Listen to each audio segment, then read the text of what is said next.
Hey everybody, welcome back to the channel. Today I'm going to be doing something that I've been wanting to do for a very long time.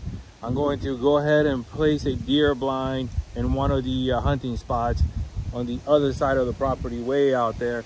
I'm not going to be talking too much in this video. I'm going to be on the tractor most of the time, so I'll place captions so you can see or read what I'm doing. So 3 things you need to get this accomplished. Or a few things, but the most important thing is a tractor if you have one, a platform so you can lift the deer blind, some straps for safety, and some T-posts. I'm going to use the T-posts to anchor the deer blind to the ground, so stay tuned so you can see that at the end. It works very well. So let's get to it.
Well, that's the end of the deer blind installation. I think it went pretty well.